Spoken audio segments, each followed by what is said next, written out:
And we got a lot to talk about today, man. 5-game baseball slate, an interesting one. We will touch briefly on NBA. However, live before lock with Fast Eddie Fair will be coming up from 6 to 7. So that'll give you the NBA information you need.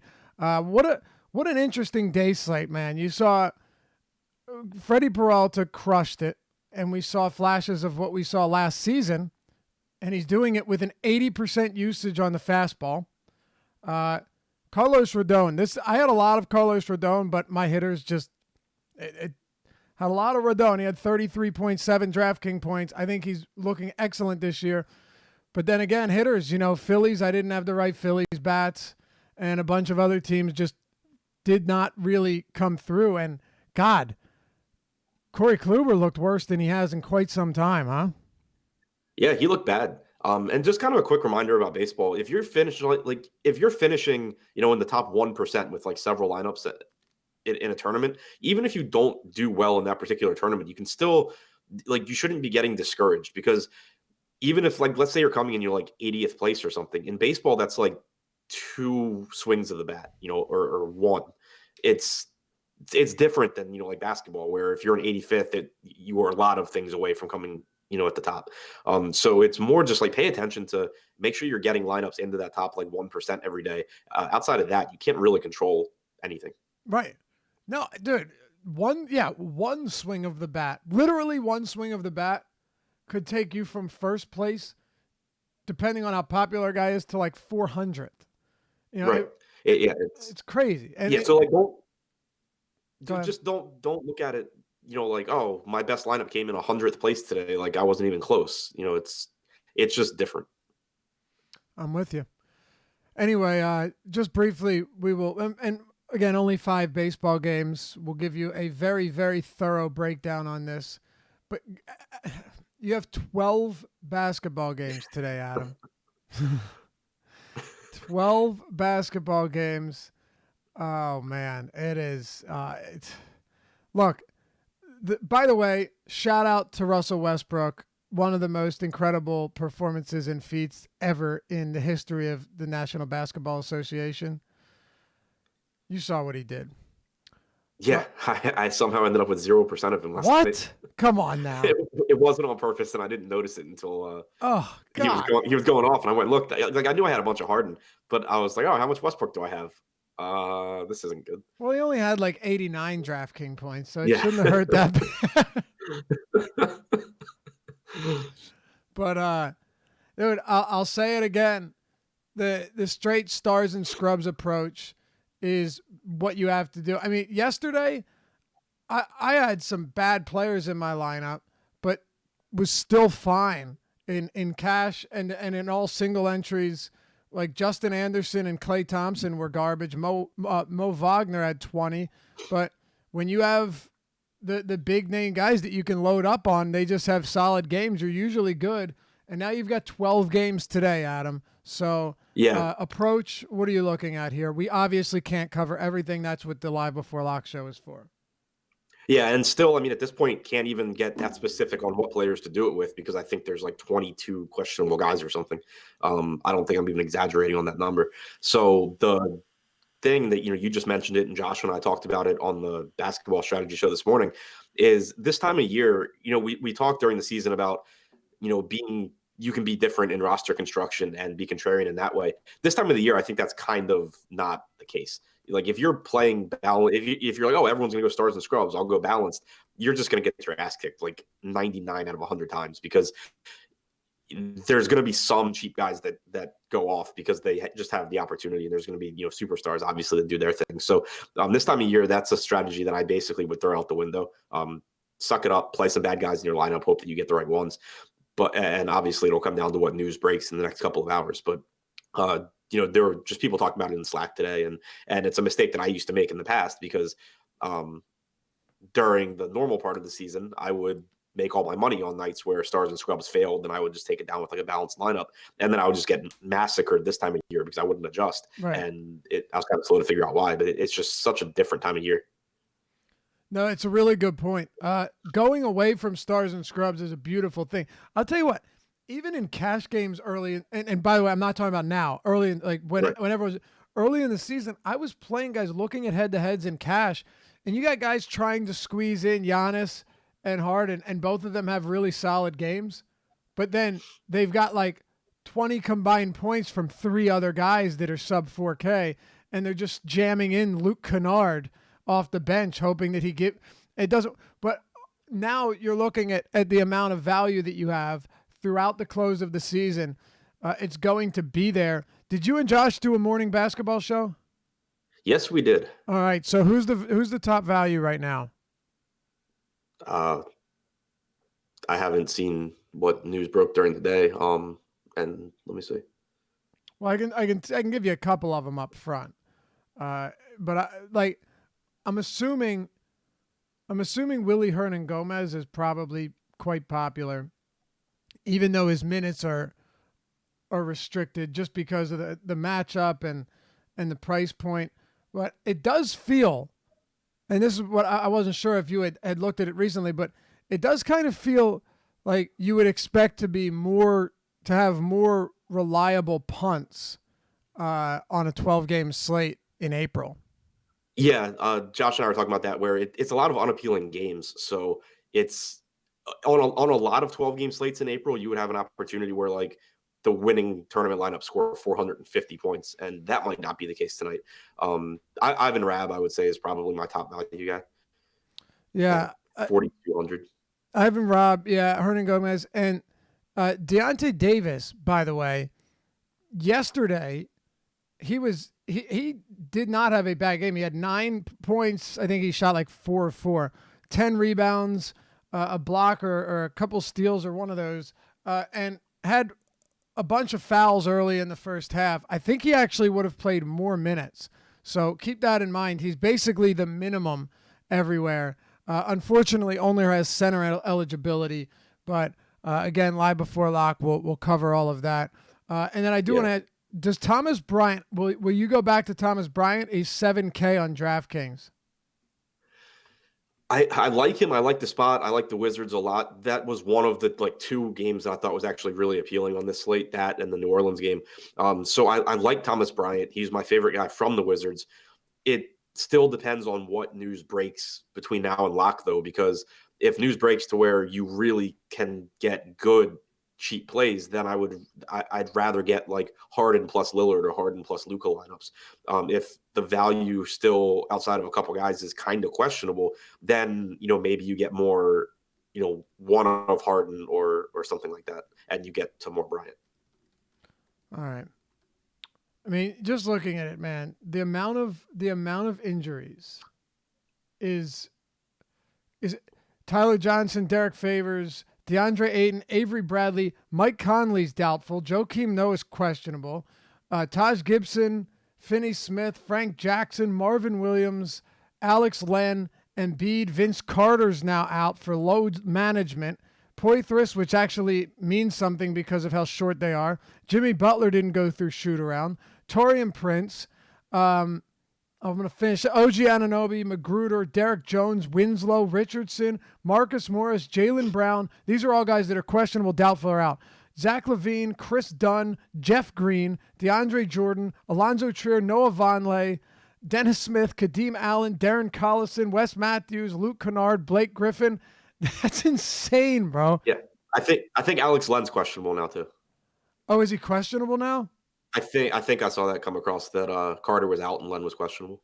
Okay, well, that would make Deontay Davis. Oh, I said Alex Len, I think. That would make Okay. I said a lot of names. That would make Deontay Davis your top value option if he's out, and it wouldn't even be close. I really believe so. I mean, who else are you going to play? Isn't Dedmon? Dedmon's done for the year, right? So Dedmon's done. If Len's out, like you would have Collins, but right. Carter's out. Carter's out too. Like Carter, yeah. Davis would have to play a lot. I mean, and then have Humphreys to soak up minutes for whatever that's worth. Right, and Taurean Prince might not play either. So at this point, and I'm serious about this. At this point, how do you even begin like setting lineups or running crunches that are going to look anything close to to what it is at lock. There are so many guys right now that could dramatically alter the slate. 1, 2, 3, 4, 5, up to 12 players whose statuses could change everything. Yeah, I mean, it goes without saying that you're going to be at your computer making lineups until lock. If you have the time now, start crunching just different scenarios too, because it can potentially save you For sure. down the road to just already have a CSV done with X, Y, and Z player in or out. For sure. But we'll move on. I just want to. These are the guys that you want to keep an eye on. Alex Len and Taurean Prince for Atlanta, both questionable. Marcus Morris, Blake Griffin's questionable again, and then you have who else? Noah is another one.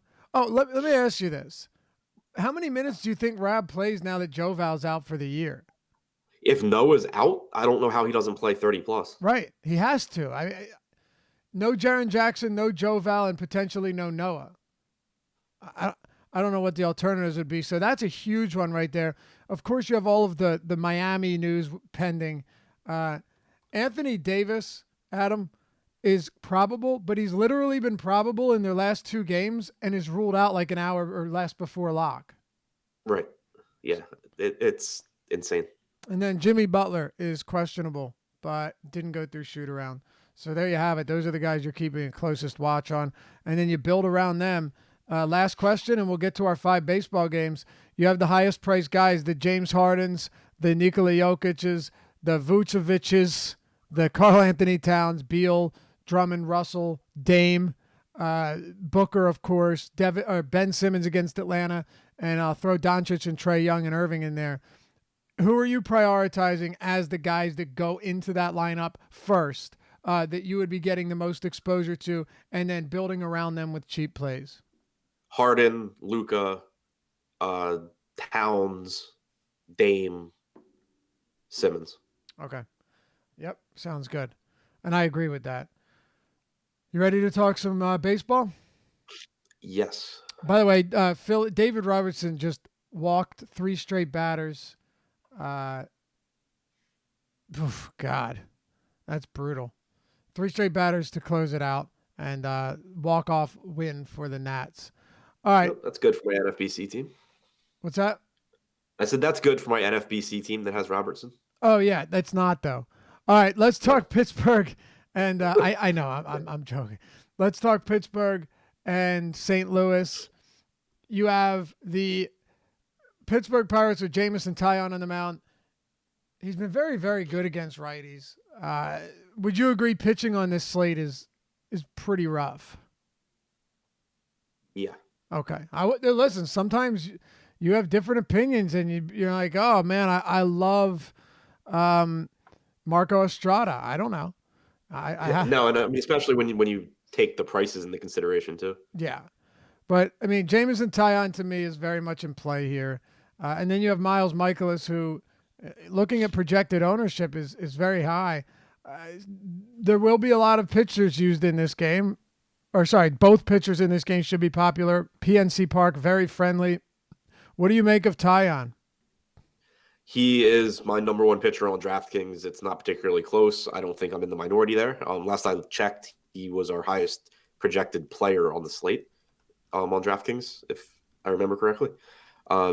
Just really mispriced, I think, at 7,900. The Cardinals are a good offense, but again, there's 3 left-handed bats in that lineup. Plus, you get a pitcher in Mikolas. Taillon has always been very good against righties. It's a favorable pitcher's park. Started throwing his slider more last year, which led to more strikeouts. He has a ton of upside, and the price tag's just really cheap. So because it is a 5-game slate, we know there's going to be a lot of ownership on Taillon. I will certainly be stacking the Cardinals against him. There's basically no way he's not my highest owned pitcher. I agree. 100%. It's really tough not to get there. PNC favorable. And then when you talk about just the matchup in general, look, I have a lot of respect for the Cardinals, and I'm sure you do as well. But this is also a team where, look, last year Carpenter, Goldschmidt, DeYoung, Bader all struck out, I think, 24% or higher against righties. It's not the highest K team. I get that for sure. But there are enough strikeouts here for Jameson Taillon to be able to have a decent start. And he faces a pitcher in Miles Mikolas, so you can add a couple Ks into that. On the other side, Mikolas faces the Pirates. Frazier Marte, Cervelli batting third, Josh Bell cleanup, Jung Ho Kang, Melky Cabrera, JB Shuck, Eric Gonzalez, and then Taillon rounding it out. What do you make of Mikolas on the road? I like the price for him. I like the park. I hate taking guys against Pittsburgh just because they have a lot of just kind of annoying, pretty good hitters that put the ball in play. And Michaelis isn't a big strikeout guy anyway. So if I were going to take a stand, and I haven't crunched my lineups yet, so I don't know exactly where I come in, but just from a theory perspective, if I were going to take a stand against one of Taillon or Michaelis, with Taillon projected to be the highest owned pitcher and Michaelis projected to be the third highest owned pitcher, I'd rather take the stand against Michaelis just because the upside isn't as high. Taillon is a high strikeout guy. He is facing a lot of righties. Michaelis is not, and he's facing a team that doesn't really strike out. So even if Michaelis is effective and limits runs, there's a better chance that it's, on balls put in play than that he's just racking up strikeouts, whereas Taillon could pretty easily just pile them up. Right.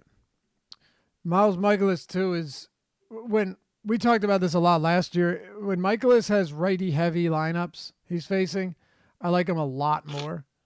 I think he only has a couple lefties, right? 3 lefties, Bell, Frazier, and Shuck. And Cabrera. Oh, right. So 4. I don't hate Mikolas here, but I think you pretty much said it. Like if you're getting a very comparable price point, is there any question that one of them is far more favorable than the other?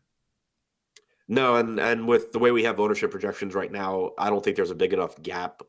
We have Taillon at 41%, we have Michaelis at 27%, and I just think that from an upside standpoint, it should be bigger. What about on FanDuel, where you're playing only one pitcher, and Garrett Cole is, I think, you have Ross Stripling as well, but Garrett Cole, as far as ownership goes, is projected to have the highest on the slate among any pitcher or hitter at 34%, Taillon at 18%, and Stripling at 17%, which kind of surprised me, Adam, only because Stripling and Taillon are basically the same price, and I do think Stripling still has a better match, albeit maybe a couple less strikeouts. But what do you make of that there, given our ownership projections? Yeah, I mean, I prefer Cole there. I think that hitter. No, I'm sorry. I'm sorry. Not including Cole. I'm talking about the difference between Stripling and Taillon, where they're way closer priced on FanDuel. Yeah, I have. Let me see. I have Taillon slightly ahead of Stripling, like within half a FanDuel point. Okay. So I'll have them similarly owned, and I don't think I'll get too far outside of Taillon, Stripling, and Cole. All right, fair enough. That's what I was looking for. Hitters in this game. Anything stand out to you? I mentioned, just for leverage, wanting the stack. Really, both teams for the same reason. I mean, there's not, for as questionable as the pitching is on this slate, there's not like great stacks either, I don't think, because there's still, bad parks to hit in. There's pitchers that are better in real life than they are in fantasy. So I think that you're not giving up a ton by stacking, suboptimal teams. And the Cardinals obviously are a talented enough offense that can get to anyone. Pittsburgh's a team that puts the ball in play a lot, and you can obviously just, run together big innings that way. So when you consider the ownership on these two pitchers and it being only a 5-game slate, I think one of the paths of least resistance to winning a tournament is stacking either one of these teams. But as far as one-offs go, not a whole lot that I like here, just because I think that both pitchers are good enough that I either want, for the most part, stacks or to not have anything, because the pitchers are on. There's nobody that's in a really good spot. If the pitchers are off, then I would want all of them. I know you're not a recency bias guy, as you shouldn't be, but you say there aren't any great stacks. Does the fact that Houston's come out of the gate very slow and Boston has not looked great have anything to do with that? Because Marco Estrada is a super righty homer prone fly ball righty. He does have O.co, which should pad that a bit, but still Boston. And then Houston's got Mike Minor at Globe Life.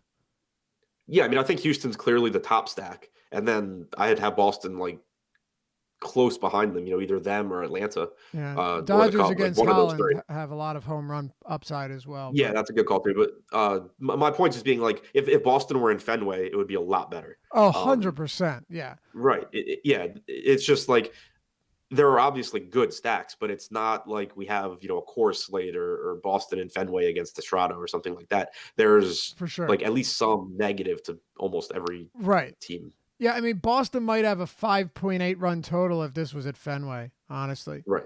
I mean, it'd be massive. Uh, let's move on then. We'll talk about Atlanta and Chicago. John Lester and Julio Tiran. Lester, listen, Lester's okay. He's not a bad pitcher. He's not a great pitcher. He only struck out, I think, 17 or 19% of righties last year. He's going to face a good number of good right-handed bats today. You have someone in Ozzie Albies who has been much better from the right side of the plate. You have Ronald Acuna Jr. batting cleanup. I mean, Josh Donaldson, I don't even know what to make of this guy anymore. But even Tyler Flowers at a weak catcher position, I think is very interesting. Murdered lefties in limited opportunity last year. And then on the other side, Julio Teheran, since the start of 2017, against lefties at home, because it is a lefty-friendly park. So has it a 363 WOBA, 230 ISO, and 1.8 home runs per 9 allowed. He made some improvements last year in the power department, Adam, but he also had a 0.3% K minus BB rate against lefties. So there's a lot to talk about here. Dive in wherever you want. Yeah, both of these teams I think are pretty appealing in tournaments. I really have no respect for John Lester. I think he was one of the luckiest pitchers in baseball last year, which in part it looks that way because the Cubs defense is good, but also just he doesn't get strikeouts. He gets hit relatively hard. He doesn't really have good stuff anymore. And But this is an Atlanta team. he has somehow learned how to prevent stolen bases. It's the weirdest thing. Yeah, that took like 10 years, but it finally happened. Yeah. But there's a lot of right-handed power in this lineup, and even the lefties are good. I mean, the only two lefties in here are Freeman and Markakis. Markakis is a tough strikeout. Freeman's an excellent hitter all around. But then you have a ton of right-handed power with Albies, Donaldson, Acuna, Camargo has pop. So it's a really dangerous spot for Lester. We have Atlanta projected, looking at DraftKings ownership projections, as the second highest owned stack behind Houston, or at least the second highest aggregate ownership behind Houston. And I think that's good. I mean, I don't have a problem with that. I would say that they are my second favorite because I don't believe in Leicester. I think it's a good enough park, even though it does play up lefty power more than righties. But I just really like the Atlanta bats. I think that, full stacks are fine, but also as one-offs, you have Acuna. I think Donaldson's fine. I would put him behind Bregman, obviously, but he's fine. I love Albies. So I would say Acuna, Albies are my two favorites. Then you get to Donaldson. Freeman should be low owned because of the lefty-lefty matchup, and then Camargo at shortstop's pretty appealing. That's where I'm at as well. And look, you're right. It's hard to have respect for Leicester right now, and it's a really tough team to go up against. I can assure you of one thing: they're going to put the ball in play. They're going to put the ball in play a lot. But I think Julio Teheran was equally lucky when it comes to lefties last year. I mean, you're talking about a dude who allowed a 320 WOBA to lefties. That's slightly above league average. But he had a 5.96 xFIP against lefties. He walked them 17.4% of the time, struck him out 17.7% of the time. A 2.26 BABIP, a 2.26 BABIP, a 5.96 xFIP. I mean, the numbers were all over the map. He didn't get a lot of ground balls, a ton of hard contact. I mean, I just think Julio Teheran, who doesn't really have a viable out pitch against lefties, he'll throw the slider like 10% of the time against it, but it doesn't work like it does against righties. I just expect him to go back to getting beat up more by lefties again this year. And, SunTrust Park obviously isn't a place that's going to make his life any easier. Yep, I'm right there with you. And he offers you some stolen base upside as well. Bryant has enough speed to run. Javi Baez obviously will take off. Those are two of the righties who, have the less favorable matchup. But they at least get you some upside on the bases. And then from the left side, you have, Rizzo, you have Schwarber with a ton of power. Ben Zobrist is whatever, but he's leading off. So yeah, I think it's another team, top to bottom, that really gives you a lot of upside. Yeah, for sure. Looking at this lineup too, I mean, I really like Schwarber batting fifth. A ton of power from the left side of the plate. I really like Rizzo as well.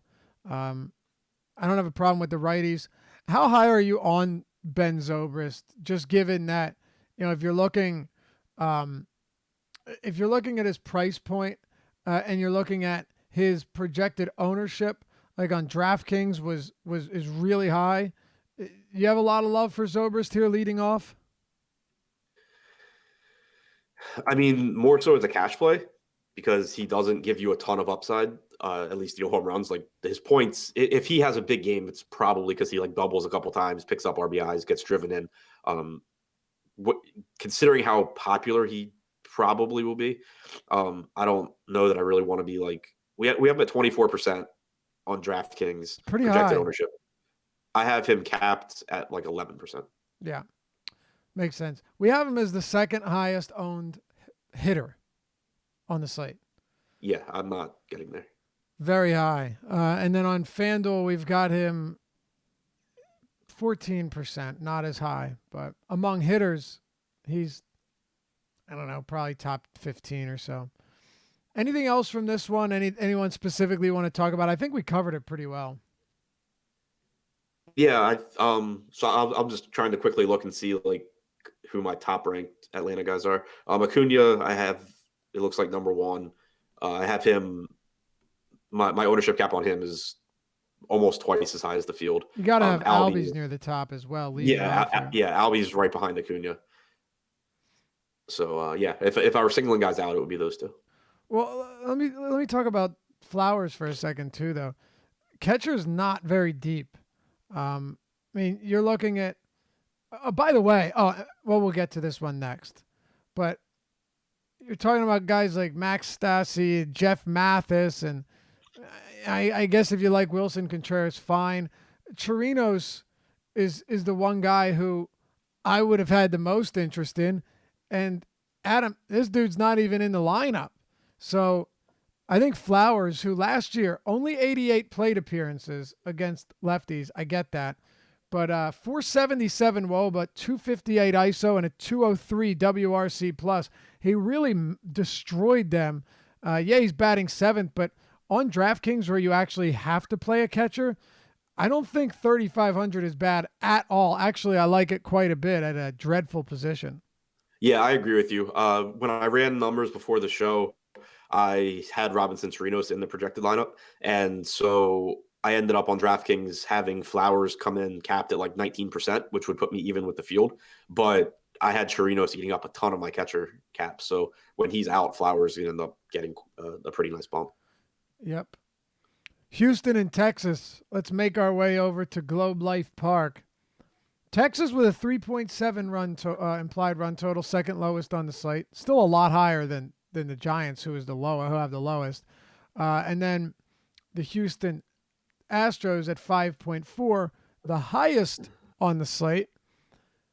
What I was going to say when I said I'll get to that later is we know that Garrett Cole has struck lefties out at a ridiculous clip since coming to Houston. He's changed up the arsenal, or at least the way he uses it. And as far as strikeouts go, Jeff Mathis might not be a lefty, but putting him in here ahead of Kiner Falefa is batting ninth or not, one batter or not. It's still a really nice upgrade for Garrett Cole, just putting another heavy K guy in the lineup. Yeah, and at the risk of jinxing him into a home run, just a reminder, this is the guy that was on Arizona last year and would bat behind Zach Greinke and was actually a worse hitter than Zach Greinke. Yeah. Oh, that's good. Was it you and me talking about Jeff Mathis, that he had to be a good defensive player? It was you and me, yeah. Yeah. Did we ever figure out whether or not he was? He is. Okay. In terms of stolen bases, though. Yeah, no, he throws well. All right. Well, not Kiner Falefa, but yeah. Well, it's really favorable. At least, Garrett Cole, when you're looking at the K upside here, 41% last year against lefties, 236 WOBA, an ISO just a tick above 100. I mean, all of the numbers here are solid. And then you've got guys with 24+% K rates. You're looking at Mathis. You're looking at Guzman. You're looking at Gallo, Rogner Odor. There's a few guys that make really solid contact and don't strike out much, but they're also not a huge threat from a power perspective. Elvis Andrus being one of them. Asdrubal being another guy. Oh, Hunter Pence is in the lineup too. Oh God, I didn't even see that. Make it 5 with a 24% K rate or higher. Oh, that makes it way better for Garrett Cole. How did I miss that, man? Yeah, not the best lineup they could run out there. And like you said, the nice thing about taking pitchers against Texas, while it is a scary lineup as far as the power that they have, most or all of their power hitters strike out a lot. So you can make up for those solo home runs with strikeouts pretty easily. And if they don't hit a home run, your upside's just through the roof. Yeah. And yes, it's Globe Life, but you got like mid 60-degree temperatures, nothing crazy. I think this is a spot where Garrett Cole could absolutely dominate. And I mean, as far as ownership goes, you didn't need to look at ownership projections to know that Garrett Cole was going to be popular on this slate. Okay, You didn't need that. 34% on FanDuel, highest overall player. 35% projected ownership on DraftKings, second highest owned player and pitcher behind Jamison Taillon, who's at 40. That's because it's a two-pitcher site, and Taillon's $7,900. But getting away from Cole's pretty tough here, Adam, because like let's say DraftKings, where you're pivoting to someone else, and I can understand it even more. I can actually understand it on FanDuel where you're only playing one of them, but on DraftKings, you're really only going to be pivoting to another high-owned like Michaelis, and going with Michaelis Taillon, or I guess, Ross Stripling, who at 10,200, is there really value in going from Garrett Cole to Stripling, who is overpriced? Don't get me wrong, he's in a good spot, but from a ceiling perspective, is that worth the pivot? No, but I think I probably just end up going cheaper at SP2. Okay, so where would you forget about? We'll get to the other games, but where would it be then? Marco Estrada. I fucking knew it. I knew it. I don't like him. He's just cheap. I knew it. I knew it. I called that right when the show started. Yo, I knew it, man. I know you too well. All right. Let's talk about bats for a second, though. Highest implied total against Mike Minor, 5.4. Minor's been okay his whole career, but he gives up a lot of fly balls to righties. He gives up plenty of home runs. He's not a big K guy. Houston's got to break out of this slumber eventually, Adam. Yeah, I mean, not Estrada. Minor's not bad, but it's still a favorable matchup for this incredibly right-handed lineup that has a ton of power throughout it. Basically everyone in this lineup is like 20% or better above average in terms of runs created. So, last night they were disappointing. That left like 12 guys on base through the first 5 innings. It was really, really frustrating to watch if you were heavy on them. But with where we have our projected ownership right now, normally I'll look to be underweight on the highest owned stacks just because it's baseball. But I think right now we have them, projected to come in as the highest owned stack, but not at like egregious ownerships because they are expensive and because people will probably pay up for pitching a pretty decent amount because the alternative is Marco Estrada. So I think I actually will end up coming in over the field on Houston here just because hitting isn't great outside of a few spots here. I think Houston is clearly one of the best spots. So I'm going to get a ton of Bregman. I'm going to get a ton of Altuve. Basically all the good Houston hitters I want to be overweight on. Yeah, there's one that I really like here too. Obviously Bregman, Altuve, Springer. We talked about them. Carlos Correa, and on FanDuel 3,200. He's off to a slow start. Really hasn't been great against lefties, but that doesn't matter. The guy that I really like here, Adam, and he's batting 7th today, is Tyler White. Listen, when you talk about a guy that has just demolished lefties, Tyler White is up there with almost anybody else. So he only has 186 career plate appearances against lefties. 381 WOBA, 234 ISO, 137 WRC plus, a ton of power. We know that. Like, we know that White with the platoon advantage has just against any pitcher, but particularly against lefties, just an immense amount of power. I don't really care too much that he's batting seventh. This is one of those spots where White stands out to me a lot. Yep, I agree. I wrote him up yesterday and then didn't get to play him, but he's batting what, seventh? Yeah, and he's not eighth, Yeah, not sixth. He yeah, bat six earlier, batted eighth. He's 2,400 on FanDuel. right. And the reason that I like him, I mean, on top of everything you said, in this Houston lineup is people just really care about about batting order, even in tournaments where it's not as important, especially on DraftKings where home runs basically rule everything. But even on FanDuel, like it's not the end of the world to get a guy hitting toward the bottom of the order, especially when it's seventh. But And Gurriel will almost 2,400. certainly have higher ownership because he's batting sixth, even though White's ISO is like 30 or projected ISO is like 30 or 40 points higher. And White gives you more upside. So I love that you can get a high upside hitter from this Astros lineup that is not going to be popular. I feel like I agree. I feel like Gurriel's career ISO versus lefties is like 100 or something. I mean, I don't. He's not a big power bat, especially against 161. It's not very good. It's really not. Sure, he'll get on base and all, but look, lineup position matters a lot to me if you're moving from the 1 to the 9 hole. The 2 to the 7. But Tyler White here, that makes no difference to me whatsoever. Plus, they have the highest projected total on the slate. There's still a very good chance he's getting. I mean, if White didn't see 4 plate appearances, I'd be surprised. And I wouldn't be surprised if he saw 5.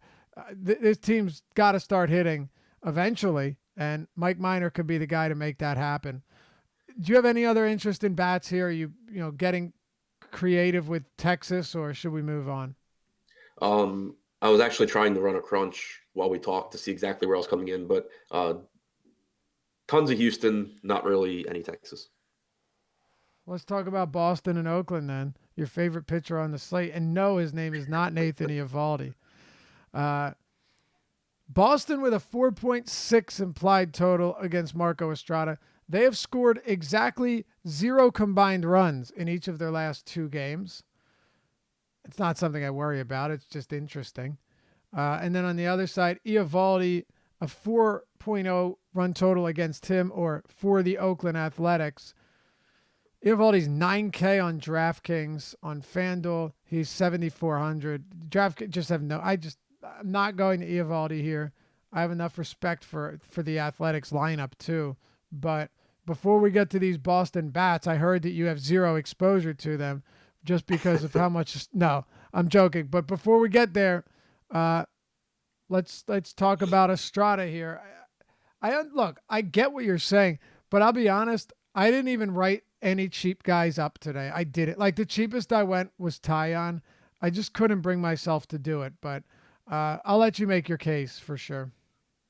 My case is Houston bats, Atlanta bats, Cubs bats, Dodgers bats. Like it has nothing to do with Estrada. Other than he's 5,200, he's capable of throwing like 6 innings and getting a lot of fly balls to the warning track, and getting you like 15 points or something. So you don't love it's him. Obviously. What do you say? So you don't love him? No, I don't.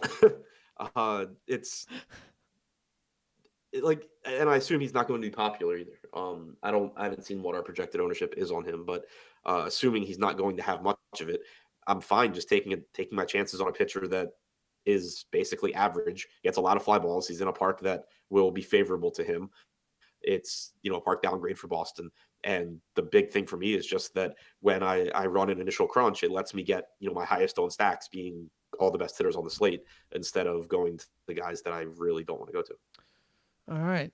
Let's talk about Boston then, because my God, do I love this spot for some of these Boston bats. Again, I understand where you're coming from. I mean, I've thought the same thing. I just don't have the balls to do it.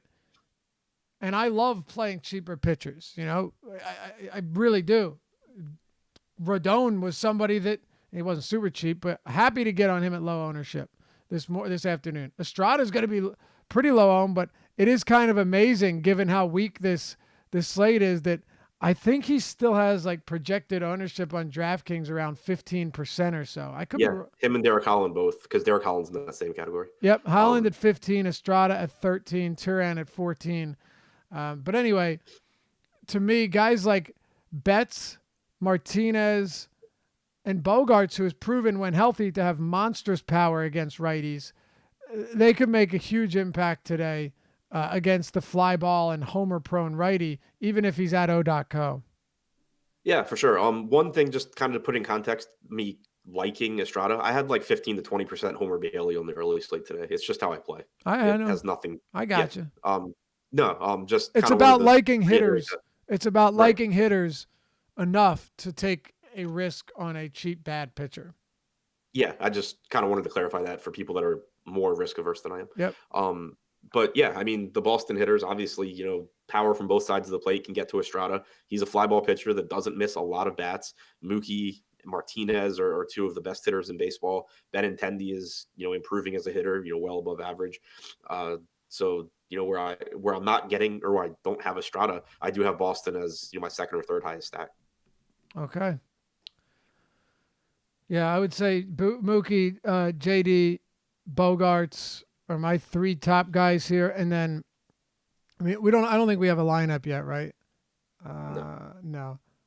No. We should see Moreland and Benintendi. Those guys are in there as well. I suppose Devers should be talked about, but my three favorite bats from this team, especially if you're going for like a 3-man mini stack, JD, Mookie, and Bogarts are my top three.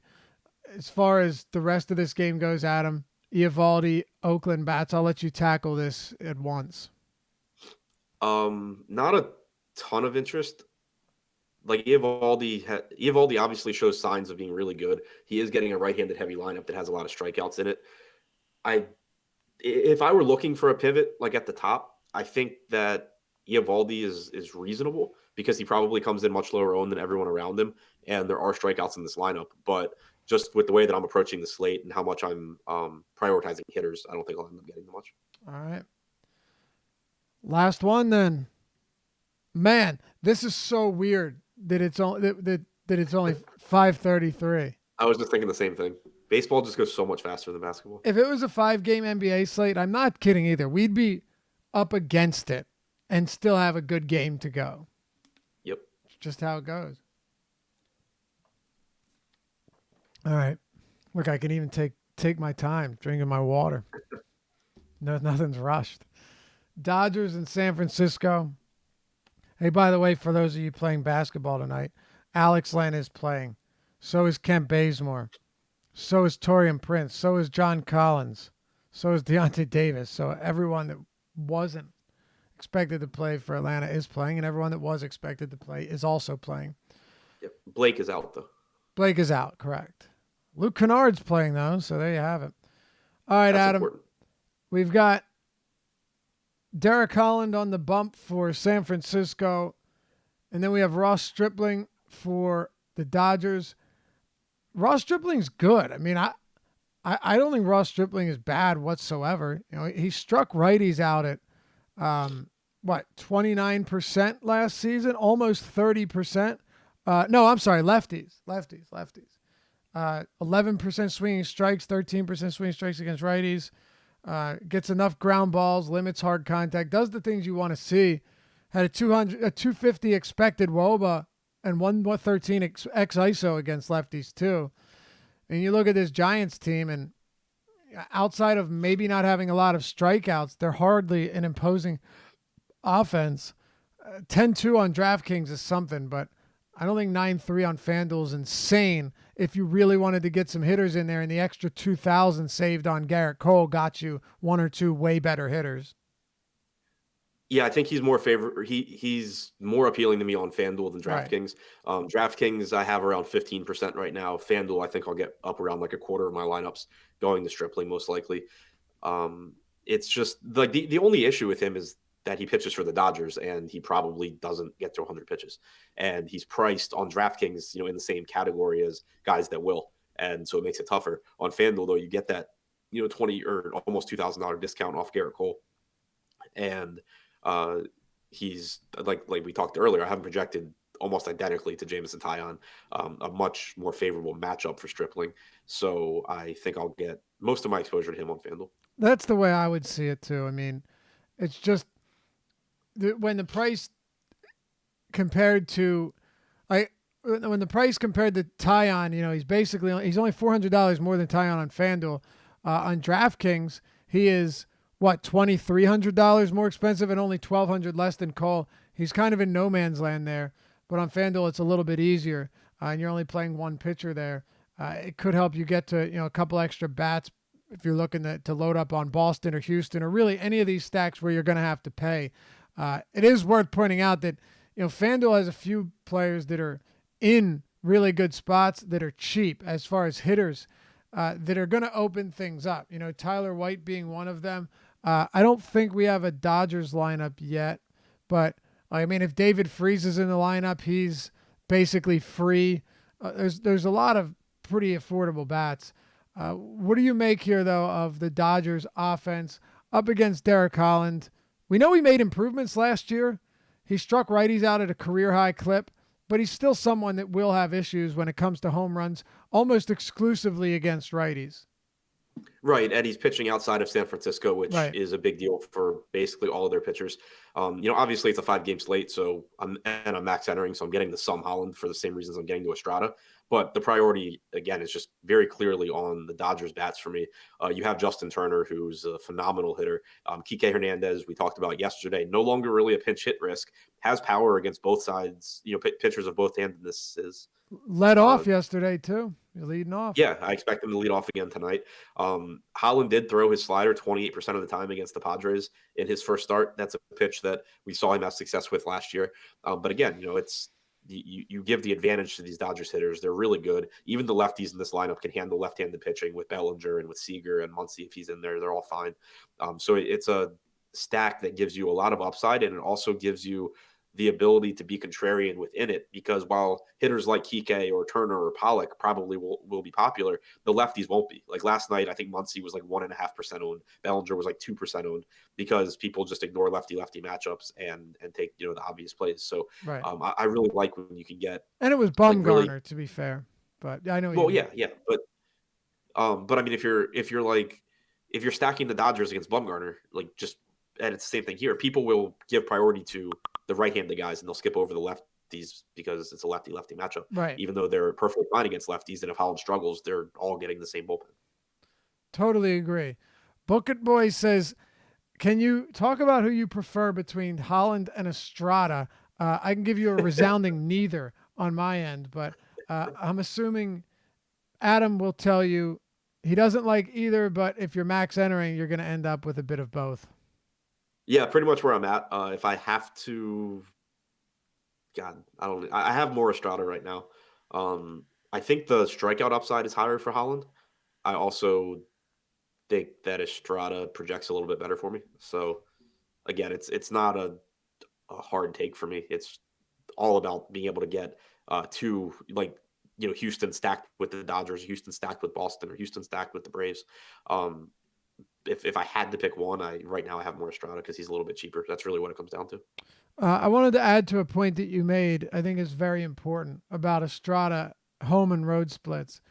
Last season, he allowed 19 home runs, all of them to righties. So when I say exclusively allows home runs to righties, I mean it's very rare. And obviously faces a lot less lefties, but still, this guy is a lot better at limiting any type of home runs. 25 and 6, 2017, 14 to righties and 1 to lefties in 2016. The list goes on. 10 and 1 in 2015. Seriously, you just keep going. You'll see the same trend. But last year, he allowed 14 of his 19 home runs on the road.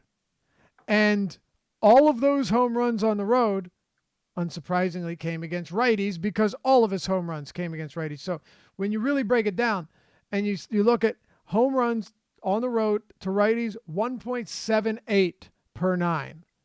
1.78 per 9 with a 518 FIP and a 23.9% K rate, but I'm not too worried about that here. also 44% fly ball rate. It's tough not to like these guys, Adam. Hernandez expected to lead off. Like I said, if Freese gets into the lineup, basically minimum salary on FanDuel. Justin Turner, I don't know what got into him a couple years ago, but he learned how to hit lefties, and now he hits them as good as anybody. You made all your points on lefties in this lineup. I totally agree with that. But I'm not gonna lie, I really like the righties, and for obvious reasons. And maybe the best for last, AJ Pollock. He is, when healthy, really good with the platoon advantage, and you're getting him at what I think is a pretty reasonable cost. And I throw Chris Taylor in. I mean, there's so many ways to stack the Dodgers today. Yeah, I completely agree with you. And that was really my point with the lefties.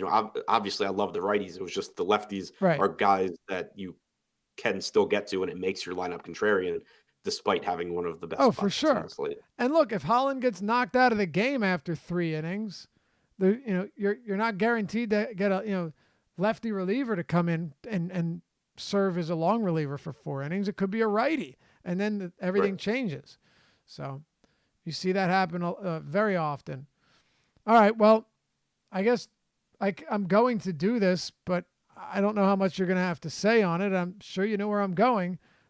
What about San Francisco bats, Adam? I'm glad we left 15 minutes of show for this so that I could talk at length about the Giants against Ross Stripling. No, like there's nothing really worth talking about. Brandon Belt's a better hitter than people think, but that doesn't really matter here. Ross Stripling is good. First base has plenty of options that don't include Belt.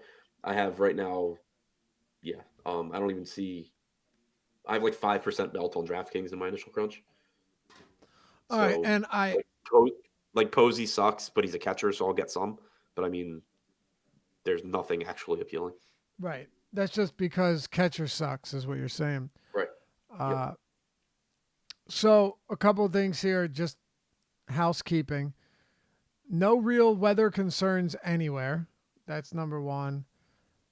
It's there as with weather, like temperatures. You don't have anything crazy. Nothing super cold. Nothing really warm. Everything's kind of in that like 60 to 70 degree range. Normal April day, I guess you could say. Top stacks, Adam. Houston Cubs, Red Sox, Cardinals, Braves. Okay. Dodgers. Yeah, for me, it's going to be Houston, and then it's going to be the Red Sox next. I'll just preface this with the reason the Red Sox to me make for such a good stack is because if they do get to Marco Estrada, it's not going to be on walks and singles. It's going to be on a lot of home runs, and they have the bats to get that done. So I like teams like that where, yes, there's risk. Estrada could go out there and have just warning track shot after warning track shot. We know that. But it could also be a night where he's just serving up home run after home run, and Boston can make him pay.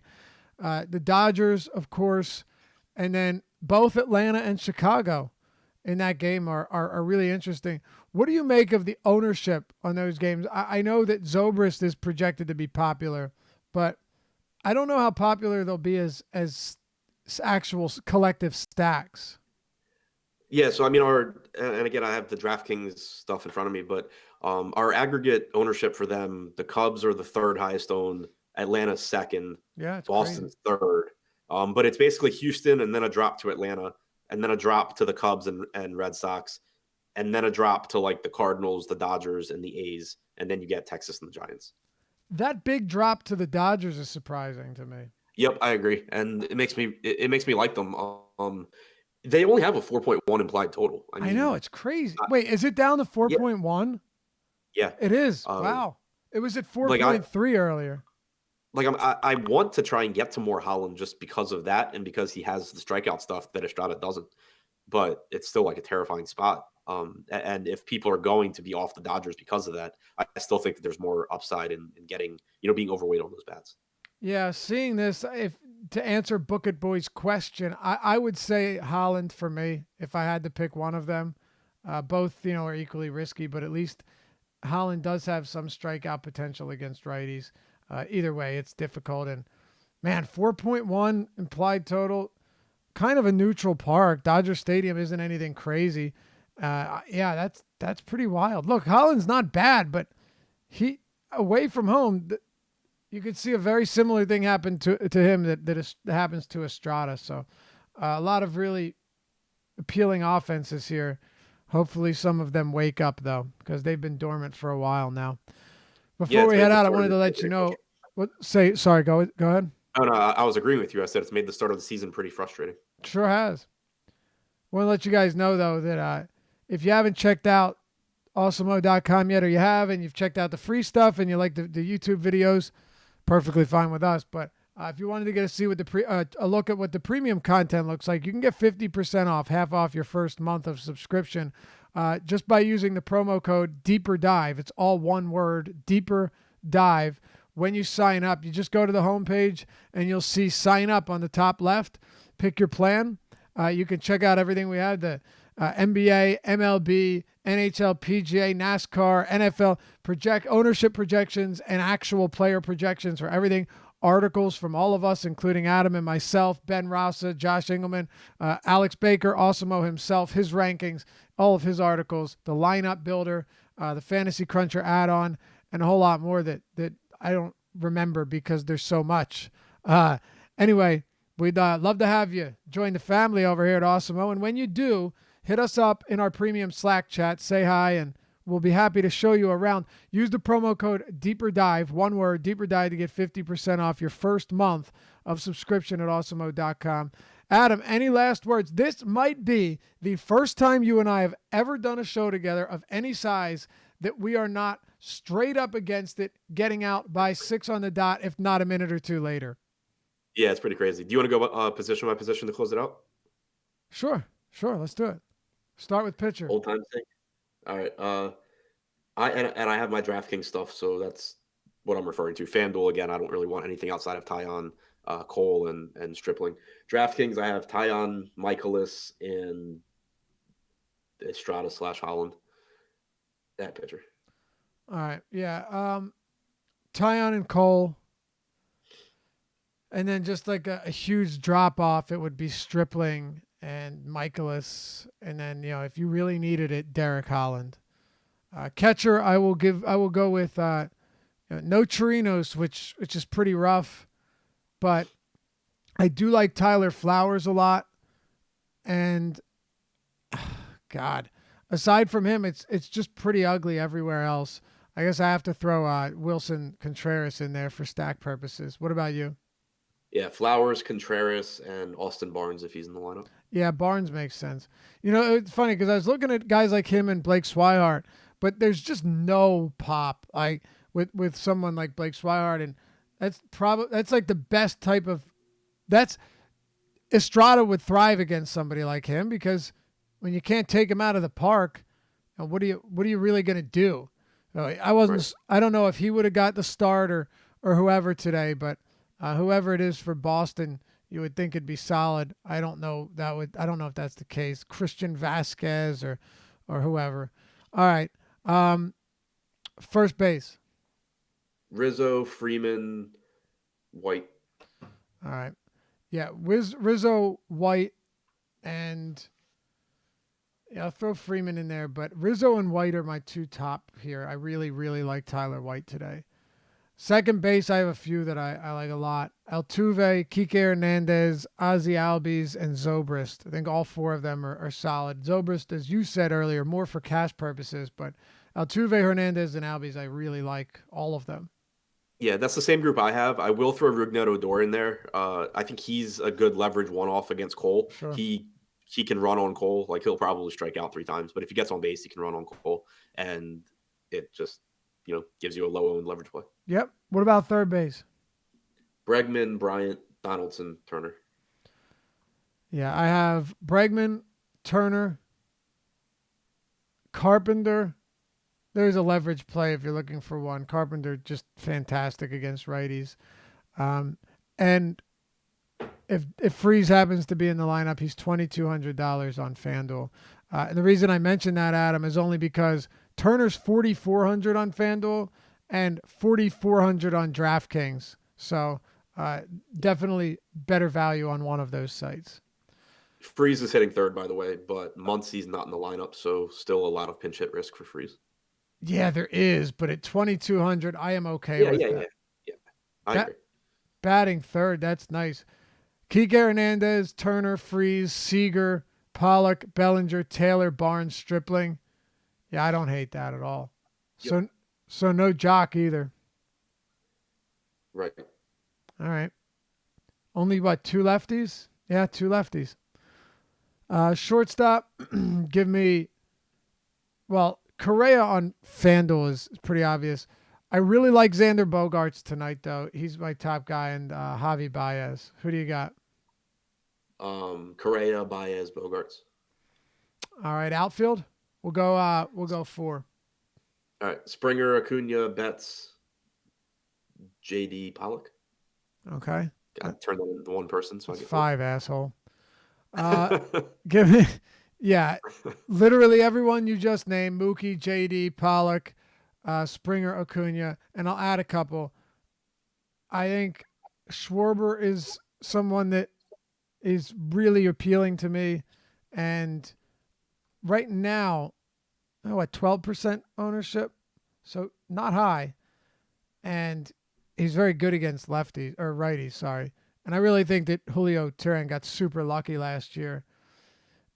Anybody else? I get guys like Corey Dickerson, I think, make interesting leverage plays against Michaelis, Benintendi, Taylor down at the bottom of the lineup. Anyone we're missing? Michael Brantley, the same thing applies to him that we talked about with Seager and Bellinger. Yeah, and then all of the Rangers outfielders, again, same thing as Odor with the leverage. They all have power. Chu can steal. If Cole gives up runs, it's probably a home run to either Odor or one of the outfielders. All right. That'll do it for us then. Thanks as always for tuning in. And hey, if you like the show, like the content, want to see more, hit us with a thumbs up, like the video, because it really helps us out and we appreciate it quite a bit. Also, subscribe, hit the notification bell so you always know when content is dropping next. Well, that'll do it for us. I have nothing left to say. We are somehow 7 minutes early. Baseball truly is a different sport. Stick around, though. NBA Live Before Lock with Fast Eddie Fear coming up next. And MLB Live Before Lock with Chris and Jake is also coming up. Maybe Eddie will start a little early here, and because there's 478 pieces of NBA news, he could probably use all the time he needs. You're welcome, Eddie. We will see you back here tomorrow on the Deeper Dive. Good luck tonight, everyone.